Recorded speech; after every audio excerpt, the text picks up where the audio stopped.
नमस्कार दोस्तों, glorious coaching Sikar online digital platform पर आप सभी लोगों का हार्दिक अभिनंदन है, स्वागत है। दोस्तों, जो महत्वपूर्ण जो प्रश्न उत्तरी चल रही है, विगत परीक्षाओं में जो आए हुए प्रश्न हैं उनके बारे में चर्चा कर रहे थे। तो आज प्रश्न नंबर 1 के बारे में चर्चा करते हैं। फटाफट सभी दोस्त शेयर करें इस वीडियो को। देखो दोस्तों, प्रश्न नंबर 1 क्या कह रहा है कि भारत के जो संविधान सभा में कुल कितनी महिला सदस्य थी। भारतीय जो संविधान सभा है उसमें कुल कितनी महिलाएं सदस्य थी। ऑप्शन में है 12, 15, 13, 12 और 10। इसका सही आंसर क्या होगा? यह प्रश्न आया था दोस्तों यूपीएससी 2014 में और इसका सही आंसर बताना है दोस्तों। इसका सही आंसर क्या होगा? 15। आपने कभी नाम सुना होगा दोस्तों सरोजिनी नायडू का। सरोजिनी नायडू है ये प्रथम भारतीय महिला थी जिन्होंने कांग्रेस के कलकत्ता अधिवेशन के अध्यक्ष 1925 में कानपुर में की थी। उसके बाद में नेक्स्ट आपने कभी नाम जरूर सुना होगा दोस्तों सुचेता कृपलानी का। ये देश की प्रथम महिला मुख्यमंत्री बनी थी काय की तो उत्तर प्रदेश की, और प्रथम महिला राज्यपाल कौन बनी थी तो सरोजिनी नायडू। उसके बाद में नेक्स्ट आपने कभी नाम सुना होगा दोस्तों विजय लक्ष्मी पंडित का। विजय लक्ष्मी पंडित, विजय लक्ष्मी पंडित ही नहीं दोस्तों, आपने कभी नाम सुना होगा राजकुमारी अमृता कौर का। किसका? राजकुमारी अमृता कौर का। राजकुमारी अमृता कौर ही नहीं दोस्तों, आपने कभी नाम सुना होगा दुर्गाबाई देशमुख का नाम सुना होगा, बेगम एजाज रसूल का नाम सुना होगा, दाक्षायणी का नाम सुना होगा, एन मस्कर्णी का नाम सुना होगा, लीला राय का नाम सुना होगा, रेणुका राय का नाम सुना होगा, कमला चौधरी का नाम सुना होगा, मालती चौधरी का नाम सुना होगा, अन्नू स्वामीनाथन का नाम सुना होगा। इन 15 महिलाओं ने इस संविधान में भाग लिया था दोस्तों। लेकिन देशी रियासतों से एकमात्र जो महिला आई थी उसका क्या नाम था? तो उसका नाम था दोस्तों, लेकिन क्या नाम था? एन मस्कर्णी। ये कहां से आई थी? तो ये केरल से आई थी भैया। कहां से आई थी? केरल के कहते हैं कि श्रावण कोर। कौन सा कोर? श्रावण कोर से कहते हैं कि ये एन मस्कर्णी आई थी।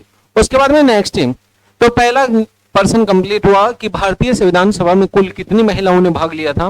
तो दोस्तों 15 महिलाओं ने, उसमें सरोजिनी नायडू आती है, सुचेता कृपलानी आती है, विजय लक्ष्मी पंडित आती है, राजकुमारी अमृता कौर आती है, दुर्गाबाई देशमुख आती है, बेगम एजाज रसूल आते हैं, दाक्षायणी आती है, एन मस्कर्णी आती है, लीला राय आती है, रेणुका राय आती है, कमला चौधरी आती है, मालती चौधरी आती है, अन्नू स्वामीनाथन आती है, पूर्णिमा बनर्जी आती है और हंसा मेहता आती है।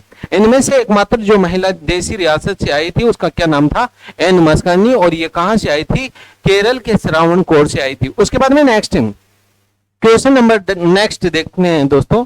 संविधान सभा में भारतीय संविधान का 33वां वाचन कब प्रारंभ हुआ? यानी संविधान सभा का जब प्रारूप तैयार किया था, प्रारूप किसने तैयार किया था? तो दोस्तों डॉक्टर भीमराव अंबेडकर ने तैयार किया था। दोस्तों ये प्रारूप तैयार किया था डॉक्टर भीमराव अंबेडकर ही नहीं बल्कि 6 सदस्य और थे। उसमें कृष्ण स्वामी अय्यर का नाम आता है, गोपाल स्वामी अय्यर का नाम आता है, मोहम्मद सादुल्ला का नाम आता है, कन्हैयालाल माणिक्यलाल मुंशी का नाम आता है, माधव राव का नाम आता है और टीटी कृष्णाचारी का नाम आता है। तो इन्होंने जो संविधान का प्रारूप तैयार किया था, इस प्रारूप का वाचन करने का कार्य सर्वपल्ली राधाकृष्णन साहब ने किया था।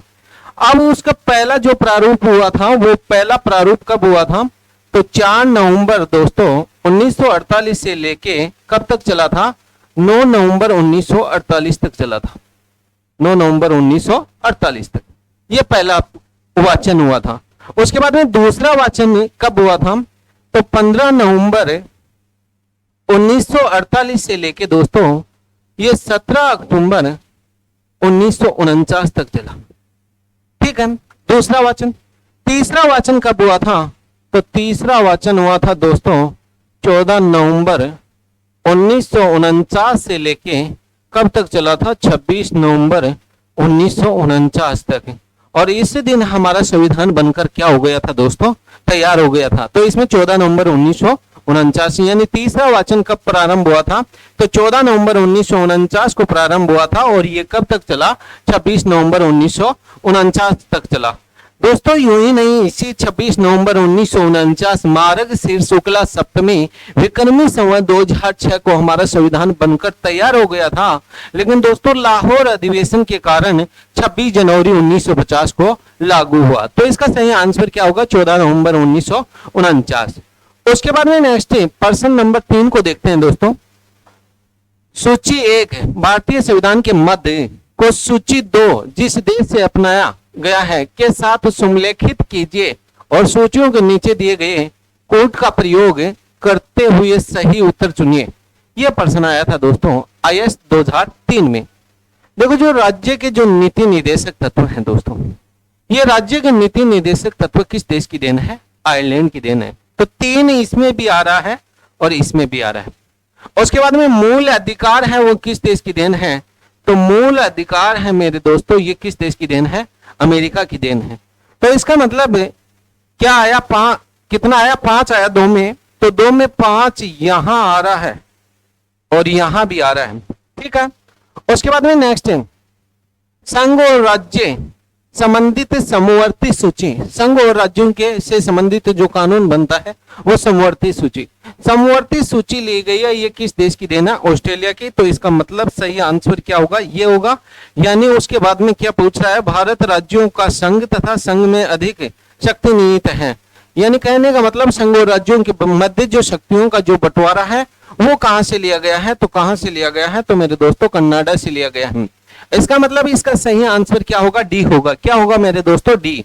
देखो दोस्तों ऑस्ट्रेलिया से और क्या लिया गया है? तो ऑस्ट्रेलिया से लिया तो गया है लेकिन संयुक्त अधिवेशन लिया गया है मेरे दोस्तों। क्या लिया गया है? संयुक्त अधिवेशन। संयुक्त अधिवेशन है ये बुलाने का कार्य कौन करता है? राष्ट्रपति करता है। लेकिन अध्यक्षता कौन करता है? लोकसभा अध्यक्ष करता है। आर्टिकल कौन से में? 108 में। कनाडा से क्या लिया गया है? तो कनाडा से कहते हैं कि राज्यपाल का पद लिया गया। काय का पद? राज्यपाल का पद लिया गया है। संघात्मक शासन प्रणाली ली गई है। यूनियन शब्द लिया गया है। राज्यपाल राष्ट्रपति के प्रसाद पर्यंत पद पर बना रहेगा, ये लिया गया है। और अवशिष्ट सूची ली गई है। और संघ और राज्यों के बीच कहते हैं कि शक्तियों का बंटवारा लिया गया है। आयरलैंड से क्या लिया गया है? नीति निर्देशक तत्व लिया गया है। क्या लिया गया है? नीति निर्देशक तत्व लिए गए हैं। नीति निर्देशक तत्व ही नहीं और क्या लिया गया है? तो राष्ट्रपति है। कौन सा पति? राष्ट्रपति। राष्ट्रपति की दोस्तों निर्वाचन पद्धति ली गई है। अब राष्ट्रपति की जो निर्वाचन पद्धति है वो कौन सी है? तो एकल संक्रमणीय आनुपातिक मत प्रणाली के आधार पर अप्रत्यक्ष रूप से क्या होते हैं? निर्वाचित होते हैं। उसके बाद में नेक्स्ट रूस से क्या लिया गया है? तो रूस से क्या लिया गया है मेरे दोस्तों? मूल कर्तव्य है और पंचवर्षीय योजना है, यह रूस की देन है। जबकि संयुक्त राज्य अमेरिका से क्या लिया गया है? तो मौलिक अधिकार लिया गया है। स्वतंत्र न्यायपालिका ली गई है। संसदीय सर्वोच्चता ली गई है। क्या ली गई है? संसदीय सर्वोच्चता। तो इसका मतलब मेरे दोस्तों इसका सही आंसर क्या होगा? इसका सही आंसर आएगा वो 4 नंबर आएगा। कितना नंबर आएगा? 4 नंबर। उसके बाद में नेक्स्ट क्वेश्चन नंबर नेक्स्ट को देखते हैं दोस्तों।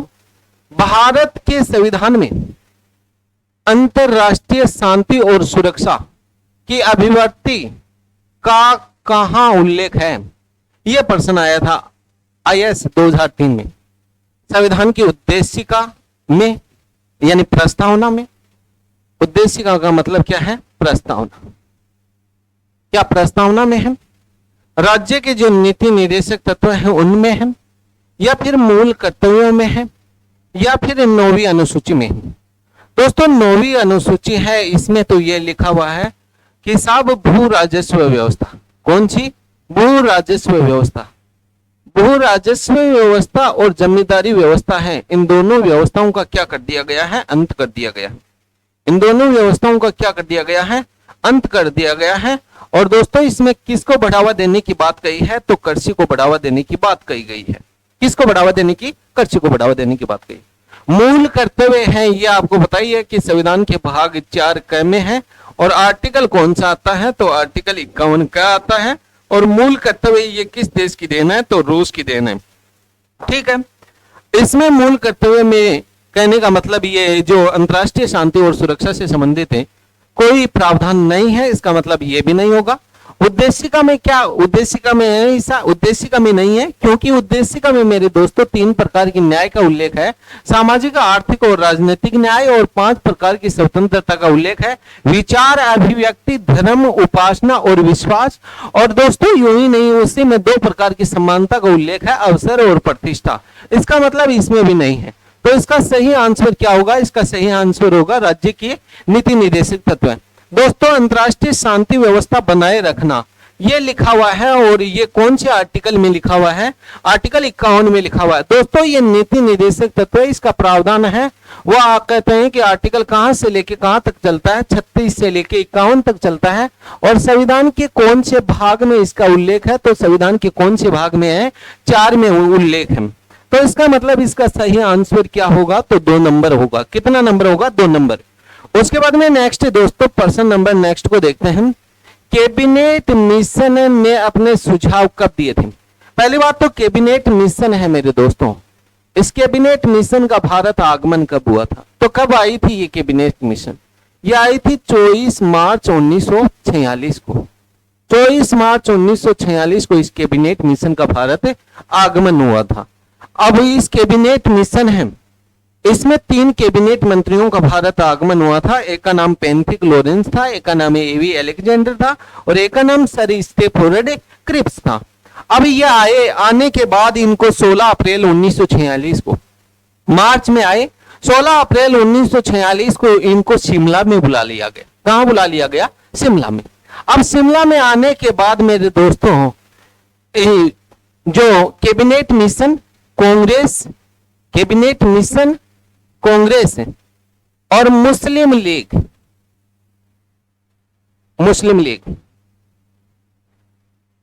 इनके मध्य कहते हैं कि वहां एक बातचीत हुई। तो कहते हैं कि कांग्रेस की ओर से 3 व्यक्ति गए थे, पंडित जवाहरलाल नेहरू, सरदार वल्लभ भाई पटेल और मौलाना अब्दुल कलाम आजाद। जबकि दोस्तों ये मुस्लिम लीग है, इसकी ओर से भी यहाँ व्यक्ति गए थे, वो 3 व्यक्ति गए थे, मोहम्मद अली जिन्ना, लियाकत अली और इस्माइल खां। दोस्तों कहते हैं कि वहां कांग्रेस और मुस्लिम लीग के मध्य क्या हो गया था? टकराव पैदा हो गया था। इसलिए वो शिमला में जो वार्ता हुई थी वो क्या रही? असफल रही। इसी के परिणाम स्वरूप इस कैबिनेट मिशन ने अपने जो सुझाव दिए थे वो दिए कब थे? 16 मई 1946 को दिए थे। तो इसका सही आंसर क्या है? 16 मई 1946 को इन्होंने अपने सुझाव दिए थे। सुझावों में इन्होंने ये कहा था कि भारत का संविधान बनेगा, लेकिन इसके लिए क्या होना चाहिए? चुनाव होना चाहिए। इन्होंने कहा कि मेरे दोस्तों चुनाव तो होगा, लेकिन चुनावों में कितने वर्ग भाग लेंगे? तो 3 वर्ग भाग लेंगे। उन्होंने कहा कि कौन कौन से वर्ग? तो सामान्य वर्ग। कौन से वर्ग? सामान्य वर्ग भाग लेगा। उन्होंने कहा कि कौन से वर्ग? मुस्लिम वर्ग भाग लेगा। और उन्होंने कहा कि कौन से वर्ग? तो सिख वर्ग भाग लेगा। कौन से वर्ग? सिख वर्ग। दोस्तों इन्होंने यह भी कहा था कि प्रांतों से सदस्य आएंगे, यानी राज्यों से सदस्य आएंगे, लेकिन वहां की विधानसभा के सदस्यों के द्वारा 10 लाख की जनसंख्या पर एक प्रतिनिधि अप्रत्यक्ष रूप से निर्वाचित होकर आएगा। इन्होंने यह भी कहा था कि देशी रियासतों से सदस्य आएंगे, लेकिन शासकों के द्वारा क्या होकर आएंगे? मनोनीत होकर आएंगे। और उन्होंने यह भी कहा था कि 4 सदस्य चीफ कमिश्नरी से आएंगे। अजमेर का मेरवाड़ा था, बलूचिस्तान था, कुर्ग था, दिल्ली था। ऐसा ही हुआ था दोस्तों। उसके बाद में नेक्स्ट क्वेश्चन नंबर नेक्स्ट को देखते हैं मेरे दोस्तों। भारतीय संविधान का कौन सा जो आर्टिकल है, अनुच्छेद है, वो राष्ट्रपति को उच्चतम जो न्यायालय है, कौन सा न्यायालय? उच्चतम न्यायालय से परामर्श करने की शक्ति प्रदान करता है। इनमें से कौन सा आर्टिकल है जो साहब उच्चतम न्यायालय से राष्ट्रपति क्या ले सकता है? परामर्श ले सकता है। ऐसा कौन से आर्टिकल में लिखा हुआ है? देखो, आर्टिकल 129, आर्टिकल 132, आर्टिकल 32 और आर्टिकल 143। इसका सही आंसर क्या होगा? तो इसका सही आंसर होगा वो 3 नंबर होगा दोस्तों। आर्टिकल 143 ये लिखता है कि साहब जो राष्ट्रपति होता है वो राष्ट्रपति सर्वोच्च न्यायालय है, उनसे 2 विषयों में परामर्श ले सकता है। नंबर 1, संविधान की व्याख्या से संबंधित कोई मामला होता है तो उससे संबंधित परामर्श ले सकता है।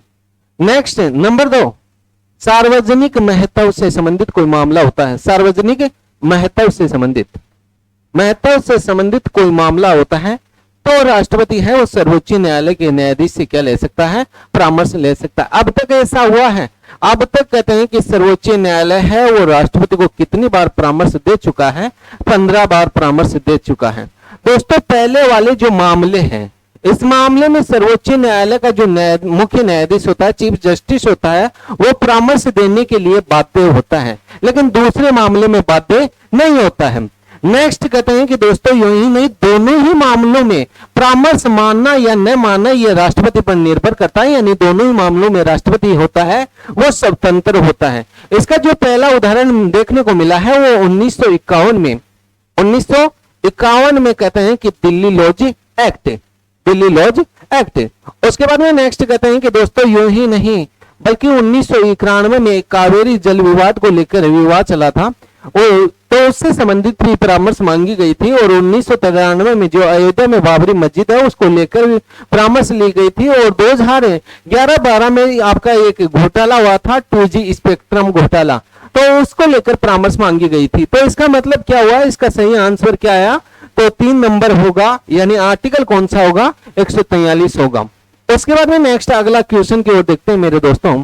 क्वेश्चन नंबर नेक्स्ट, मंत्री परिषद लोकसभा के प्रति सामूहिक रूप से क्या होता है, उत्तरदायी होती है। मंत्री परिषद सामूहिक रूप से किसके प्रति उत्तरदायी होती है, लोकसभा के प्रति, और लोकसभा है ये सामूहिक रूप से किसके प्रति उत्तरदायी होती है, तो प्रधानमंत्री के प्रति। और मंत्री परिषद व्यक्तिगत रूप से किसके प्रति उत्तरदायी होती है, राष्ट्रपति के प्रति। और मंत्री परिषद और कहते हैं कि प्रधानमंत्री व्यक्तिगत रूप से राष्ट्रपति के प्रति, और राष्ट्रपति किसके प्रति उत्तरदायी होता है, तो संसद के प्रति। तो इसका सही आंसर क्या है, क्या 75 हो सकता है, क्या 75 हो सकता है, क्या 75 हो सकता है, क्या 75 हो सकता है। देखो दोस्तों 75 में क्या लिखा हुआ है, 75 में लिखा हुआ है कि साहब जो मंत्री हैं और प्रधानमंत्री की नियुक्ति राष्ट्रपति करता है, और प्रधानमंत्री की सिफारिश पर अन्य मंत्रियों की नियुक्ति भी कौन करता है, राष्ट्रपति करता है। ये 75 में लिखा हुआ है। 75 कबूतर का क, वहां क्या लिखा हुआ है, वहां लिखा हुआ मंत्री परिषद का आकार। मंत्री परिषद का जो आकार है मेरे दोस्तों, वो एक संविधान संशोधन के द्वारा निर्धारित हुआ था, और वो कौन सा संविधान संशोधन था, 91वां संविधान संशोधन हुआ था 2003 में, जिसके तहत यह कहा गया कि मंत्री परिषद का आकार तो होगा, लेकिन लोकसभा की कुल सदस्य संख्या की कितना प्रतिशत, अधिकतम 15% हो सकता है, और इस 15% में कौन शामिल होगा, प्रधानमंत्री भी शामिल होगा। उसके बाद में नेक्स्ट 75(2) क्या कहता है, 75(2) ये कहता है कि साहब ये मंत्री परिषद है, कौन सी परिषद मेरे दोस्तों, मंत्री परिषद। यह व्यक्तिगत रूप से, कैसे, व्यक्तिगत रूप से किसके प्रति उत्तरदायी होती है, तो राष्ट्रपति के प्रति उत्तरदायी होती है। किसके प्रति, राष्ट्रपति के प्रति। इसका मतलब ये मंत्री परिषद सामूहिक रूप से बोल रहा है ये, ठीक है, तो इसका मतलब ये भी नहीं हो सकता। उसके बाद में 75(3) में क्या लिखा हुआ, 75(3) में यही बात लिखी हुई है दोस्तों कि मंत्री परिषद सामूहिक रूप से किसके प्रति उत्तरदायी होती है, लोकसभा के प्रति उत्तरदायी होती है। तो इसका सही आंसर क्या होगा, 2 नंबर होगा। कितना नंबर होगा, 2 नंबर होगा। उसके बाद में 75(4) में क्या लिखा हुआ है, तो 75(4) में यूं लिखा हुआ है कि इन मंत्रियों को मेरे दोस्तों शपथ दिलाने का कार्य कौन करता है, तो राष्ट्रपति या उसके द्वारा नियुक्त सदस्य। उसके बाद में नेक्स्ट क्वेश्चन नंबर नेक्स्ट देखते हैं मेरे दोस्तों, निम्न में से कौन भारत के उप प्रधानमंत्री नहीं हुआ, HM बहुगुणा, देवीलाल, मोरारजी देसाई, लाल कृष्ण आडवाणी। देखो दोस्तों इसका सही आंसर क्या होगा, कैसे होगा, ये मैं बता देता हूं। देखो दोस्तों बात है वो 1947 की बात है। 1947 से 1950 तक भैया उप प्रधानमंत्री रहे, लेकिन रहे कौन, तो सरदार वल्लभ भाई पटेल रहे। कौन रहे, सरदार वल्लभ भाई पटेल, ये रहे। वैसे देखें तो मेरे दोस्तों उप प्रधानमंत्री का संविधान में कहीं भी उल्लेख नहीं है। उसके बाद में 1967 से लेके 69 तक, यानी 69 तक कौन रहे, तो मोरारजी देसाई साहब रहे। कौन रहे, मोरारजी देसाई साहब। उसके बाद में नेक्स्ट दोस्तों यूं ही नहीं बल्कि 1979 से लेके 1977 से लेके 1979 तक 2 व्यक्ति रहे थे। 77 से लेके 1979 तक। एक का नाम था जगजीवन राम, जग जीवन राम, ये सर्वाधिक समय तक मंत्री भी रह चुके हैं आज तक के इतिहास में। और दूसरे थे वो चौधरी चरण सिंह, चौधरी चरण सिंह। उसके बाद में नेक्स्ट है दोस्तों 1979 से 1980 तक रहे थे, लेकिन रहे कौन थे? तो वाई वी चौहान रहे थे, वाई वी चौहान। उसके बाद में नेक्स्ट है 1989 से मेरे दोस्तों 91 तक रहे, लेकिन रहे कौन? तो चौधरी देवीलाल, चौधरी देवीलाल। उसके बाद में नेक्स्ट है मेरे दोस्तों लाल कृष्ण जो अडवाणी साहब रहे, ये तो रहे थे लेकिन 2002 से लेके 2004 तक। इसका मतलब ये तो है मोरारजी देसाई भी आ गए इंदिरा गांधी के समय, चौधरी देवीलाल भी आ गए, यानी 1989 से 1991 तक कौन रहे? चौधरी देवीलाल। इसका मतलब ये भी आ गए। तो इसका सही आंसर क्या होगा मेरे दोस्तों? तो इसका सही आंसर होगा HM बहुगुणा। क्या होगा? HM बहुगुणा। उप प्रधानमंत्री का है, इसका संविधान में कहीं भी उल्लेख है नहीं था, लेकिन प्रधानमंत्री अपनी सहायता के लिए बना दिया, प्रधानमंत्री अपनी सहायता के लिए बनाता है। नेक्स्ट, आंतरिक अशांति के आधार पर राष्ट्रीय, आंतरिक अशांति के आधार पर जो राष्ट्रीय आपातकाल की यह उद्घोषणा की गई, यानी जो राष्ट्रीय आपात लगा है वो आंतरिक अशांति के क्षेत्र में कब लगाया गया था? 24 जून 1975, 25 जून 1975, 26 जून 1975, 27 जून 1975। देखो मेरे दोस्तों, राष्ट्रीय आपात देश में बार बार नहीं लगा। कितनी बार लगा है? 3 बार लगा है। पहली बार कब लगा था? पहली बार लगा था 26 अक्टूबर 1962 को लगा था। कारण क्या था? भारत और चाइना के मध्य युद्ध हुआ था, उस समय लगा था। और ये कब तक लगा? तो 10 जनवरी 1968 तक लगा था। ठीक है। दूसरी बार राष्ट्रीय आपात कब लगा था? तो 3 दिसंबर 1971 को लगा था, 3 दिसंबर 1971 को। और कब समाप्त हुआ? तो 21 मार्च 1977 को समाप्त हुआ। ठीक है। तीसरी बार कब लगा? ये तो पूछ रहा है। तो तीसरी बार जो आंतरिक अशांति के, दूसरी बार क्यों लगा था? तो कारण क्या था? भारत और पाकिस्तान के मध्य युद्ध हुआ था। किसको लेकर? बंगाल, जो बांग्लादेश है उसको लेकर। आंतरिक अशांति के क्षेत्र में जो राष्ट्रीय आपात लगा था दोस्तों, ये लगा कब था? तो इसका सही आंसर होगा 2 नंबर। कितना नंबर होगा? 2 नंबर। उसके बाद में नेक्स्ट अगला क्वेश्चन की ओर बढ़ते हैं मेरे दोस्तों। राष्ट्रपति पद पर वीवी गिरी के चुनाव से संबंधित निम्नांकित कथनों पर विचार कीजिए। वीवी गिरी, वीवी गिरी है, इनकी जो टाइमिंग रही है वो 1969 है, यानी 24 अगस्त 1969 से लेके भैया ये 24 अगस्त 1974 तक रहे थे मेरे दोस्तों, 1974 तक। इससे पहले ये यानी कार्यवाहक राष्ट्रपति भी बने थे और इससे पहले ये उपराष्ट्रपति थे। अब उपराष्ट्रपति पद से त्याग पत्र देने के बाद उन्होंने यह चुनाव लड़ा, बिल्कुल सही बात है, क्योंकि 67 से लेकर 69 तक ये रहे थे उपराष्ट्रपति। उन्होंने निर्दलीय प्रत्याशी के रूप में मुकाबला किया, बिल्कुल सही है। इस चुनाव में द्वितीय वरीयता के मतों की गणना की गई थी, बिल्कुल सही बात है। यह चुनाव जीतने वाले दूसरे गैर कांग्रेसी प्रत्याशी थे। क्या यह भी सही है? नहीं, यह बात गलत है। यह प्रथम गैर कांग्रेसी राष्ट्रपति बने थे। दूसरे गैर कांग्रेसी कौन बने थे? तो नीलम संजीव रेड्डी।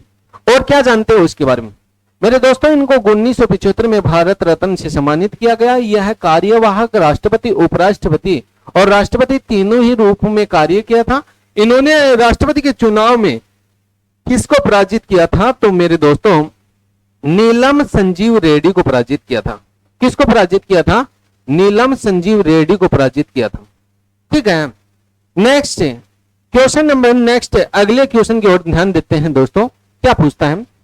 भारतीय संविधान का कौन सा अनुच्छेद प्रेस की स्वतंत्रता को आश्वासित करता है? आर्टिकल 16 में है क्या? ऐसा नहीं है, क्योंकि 16 में क्या लिखा हुआ है? लोक नियोजन में अवसर की समानता, यानी लोक नियोजन में अवसर की समानता, यानी कहने का मतलब यूं है कि दोस्तों इसमें लिखा हुआ है कि सरकारी नौकरियों में सभी को समान अवसर दिया जाएगा। क्या आर्टिकल 22 में है? 22 में क्या लिखा हुआ है? 22 में लिखा हुआ है किसके लिए? गिरफ्तारी के लिए संरक्षण।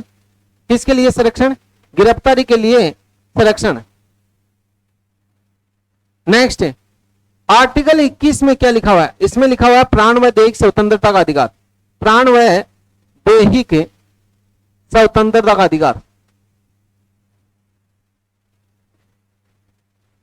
तो कहने का मतलब है इसका सही आंसर क्या होगा? आर्टिकल 19। देखो दोस्तों, आर्टिकल 19A क्या कहता है? वो ये कहता है कि आदमी को बोलने का अधिकार है, यानी विचार व अभिव्यक्ति का अधिकार है।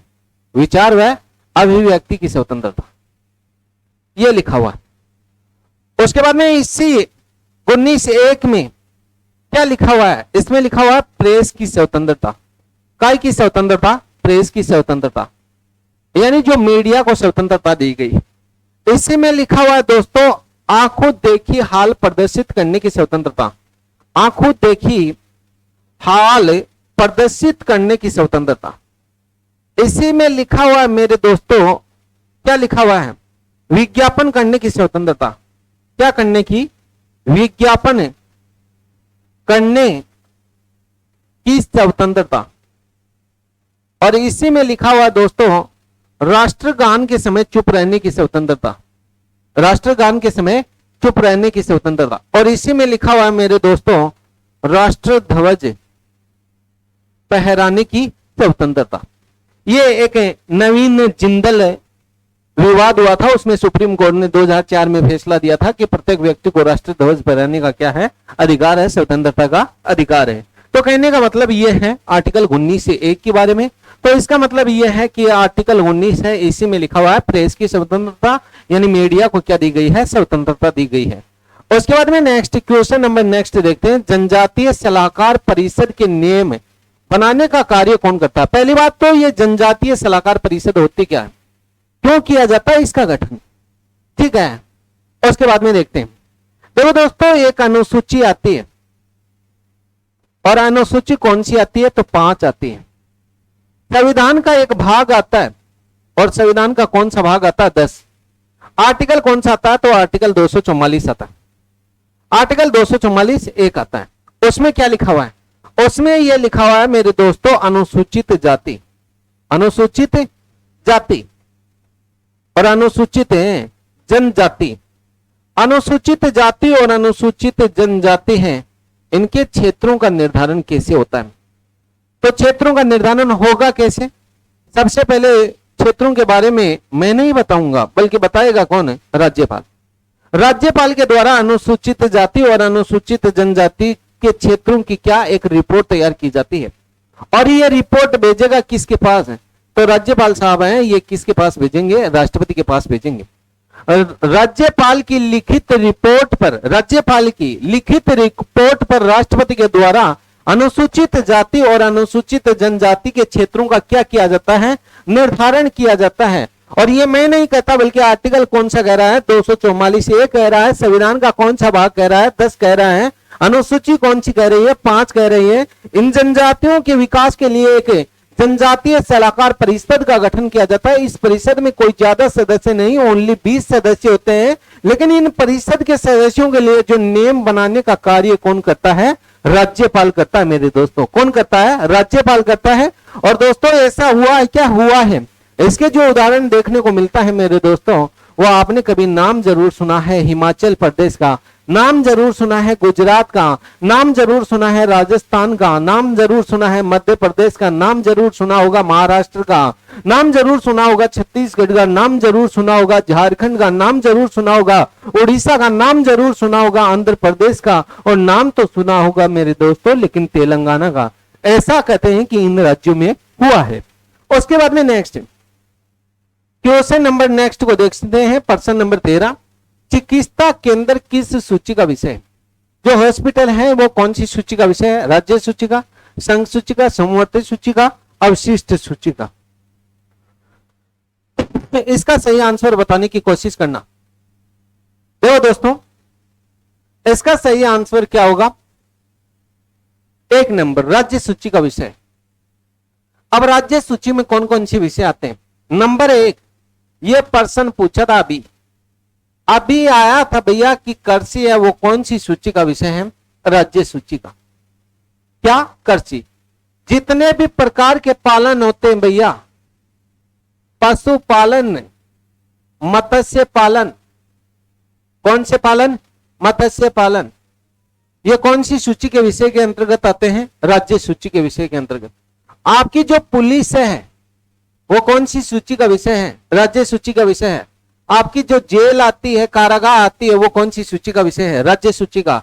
रेलवे पुलिस भैया, ये अपवाद है लेकिन फिर भी मैं कह रहा हूं कि रेलवे पुलिस है, ये कौन सी सूची का विषय है? राज्य सूची का। नेक्स्ट, विद्युत कर, कौन सा कर?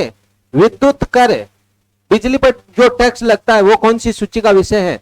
राज्य सूची का। पथ कर, यानी जो टोल टैक्स लगता है वो कौन सी सूची का विषय है? राज्य सूची का विषय है। नेक्स्ट कहते हैं कि भैया क्या? दारू, वाइन, शराब, ये कौन सी सूची का विषय है? राज्य सूची का विषय है। आपने कभी नाम जरूर सुना होगा आंगनवाड़ी का। आंगनवाड़ी कौन सी सूची का विषय है? राज्य सूची का विषय है। आपने कभी नाम सुना होगा चिकित्सा केंद्र का, हॉस्पिटल का, ये कौन सी सूची का विषय है? राज्य सूची का। आपने कभी नाम सुना होगा मेले का? अरे मेला, चंदनपुर गांव में फिर से मेला लगेगा, आएगा गुजर रूपा, जो भी है मेले हैं, ये कौन सी सूची का विषय है? राज्य सूची का। भैया त्योहार है, ये कौन सी सूची का विषय है? राज्य सूची का विषय है। और स्थानीय स्वशासन आते हैं। स्थानीय स्वशासन जानते ही हो, ग्राम पंचायत या पंचायत समिति है, जो भी है, स्थानीय स्वशासन, स्वशासन, ये कौन सी सूची के विषय के अंतर्गत आते हैं? तो ये दोस्तों सारे के सारे राज्य सूची के विषय के अंतर्गत आते हैं। कौन सी सूची के विषय के अंतर्गत आते हैं? राज्य सूची के विषय के अंतर्गत आते हैं। उसके बाद में नेक्स्ट क्वेश्चन नंबर नेक्स्ट को देखते हैं। पंडित जवाहरलाल नेहरू द्वारा प्रस्तावित उद्देश्य प्रस्ताव को संविधान सभा द्वारा कब स्वीकार किया गया था? पंडित जवाहरलाल नेहरू ने जो उद्देश्य प्रस्ताव प्रस्तुत किए थे वो किए कब थे? तो 13 दिसंबर 1946 को किए थे। 13 दिसंबर 1946 को। 13 दिसंबर 1946 को कहते हैं कि उस समय संविधान सभा का जो अध्यक्ष था, वो संविधान सभा का अध्यक्ष कौन था? तो संविधान सभा का अध्यक्ष था मेरे दोस्तों वो डॉक्टर राजेंद्र प्रसाद था। क्योंकि डॉक्टर राजेंद्र प्रसाद है, ये 11 दिसंबर 1946 से लेके कहते हैं कि दोस्तों 24 जनवरी 1950 तक संविधान सभा के अस्थायी अध्यक्ष रहे थे। इसी के समय कहते हैं कि साहब ये 13 दिसंबर 1946 को ये उद्देश्य प्रस्ताव क्या, यानी उद्देश्य प्रस्ताव संविधान सभा के सामने रखे गए, लेकिन संविधान सभा ने स्वीकृति कब प्रदान की थी? अगला प्रश्न ये पूछ रहा है। तो इसका सही आंसर क्या होगा? इसका सही आंसर होगा 3 नंबर। 22 जनवरी 1947 को संविधान सभा ने इन उद्देश्य प्रस्तावों को क्या किया था? स्वीकार किया था। और इसका नाम है वो 17 अक्टूबर 1948 को क्या पड़ा था इस उद्देश्य प्रस्ताव का? तो प्रस्तावना पड़ा था ये संविधान का निचोड़ है, लक्ष्य है, आदर्श है, मूल्य है और प्रवेश द्वार है। ठीक है। उसके बाद में नेक्स्ट क्वेश्चन नंबर नेक्स्ट को देखते हैं मेरे दोस्तों। भारतीय संविधान के किस अनुच्छेद के अंतर्गत राष्ट्रपति संघ की कार्यपालिका शक्ति निहित होती है? संघ की जो कार्यपालिका की संपूर्ण शक्ति होती है वो राष्ट्रपति में निहित होती है। ऐसा कौन से आर्टिकल में लिखा हुआ है? 53 में, 54 में, 55 में, 56 में। 56 में भैया राष्ट्रपति का जो प्रावधान है वो कहां से लेके कहां तक चलता है? 52 से लेके 65 तक। 52 में क्या लिखा हुआ है मेरे दोस्तों? 52 में लिखा हुआ है मेरे दोस्तों, लेकिन लिखा हुआ क्या है? राष्ट्रपति। राष्ट्रपति है मेरे दोस्तों। संविधान का भाग कोई आता है तो वह कौन सा आता है? 5 आता है। 52 में मेरे दोस्तों, 52 में आर्टिकल 52 में लिखा हुआ पद, क्या लिखा हुआ है? पद, कि राष्ट्रपति का एक पद होता है। 53 में क्या लिखा हुआ मेरे दोस्तों? तो 53 में लिखा हुआ है संघीय कार्यपालिका। क्या लिखा हुआ है? संघीय कार्यपालिका। संघीय कार्यपालिका की संपूर्ण शक्ति किस में निहित होती है? तो राष्ट्रपति में निहित होती है, लेकिन इसका वास्तविक प्रयोग कौन करता है? प्रधानमंत्री और मंत्री परिषद करते हैं, जबकि नाममात्र का प्रयोग कौन करता है? राष्ट्रपति करता है। 54 में क्या लिखा हुआ है मेरे दोस्तों? तो 54 में लिखा हुआ है निर्वाचन मंडल। क्या लिखा हुआ है? निर्वाचन मंडल। 55 में क्या लिखा हुआ है? तो 55 में लिखा हुआ है मेरे दोस्तों निर्वाचन पद्धति, क्या लिखा हुआ है? निर्वाचन पद्धति। 56 में क्या लिखा हुआ है मेरे दोस्तों? तो पदावधि, यानी पदावधि का मतलब कौन सा काल? कार्यकाल। अरे क्या लिखा हुआ है मेरे दोस्तों? कार्यकाल। 57 में क्या लिखा हुआ है? तो 57 में मेरे दोस्तों लिखा हुआ पुनर्निर्वाचन का पात्र, पुनर्निर्वाचन का पात्र। 58 में क्या लिखा हुआ? एबिलिटी है। 59 में क्या है? शर्तें हैं। 60 में शपथ है। 61 में महाभियोग है। 62 में लिखा हुआ आकस्मिक स्थिति में इनके कर्तव्यों का क्या करना? निर्वहन करना। तो ये लिखा हुआ है मेरे दोस्तों आर्टिकल 52 से लेके 62 तक, 52 से लेके 62 तक। तो कहने का मतलब यूं है कि मेरे दोस्तों इसका सही आंसर क्या आएगा? तो संघ की कार्यपालिका शक्ति किस में निहित होती है? राष्ट्रपति में। और ऐसा कौन से आर्टिकल में लिखा हुआ? 53 में। तो इसका सही आंसर क्या होगा? 1 नंबर होगा। अब मैं मेरी वाणी को दोस्तों विराम देता हूं। धन्यवाद।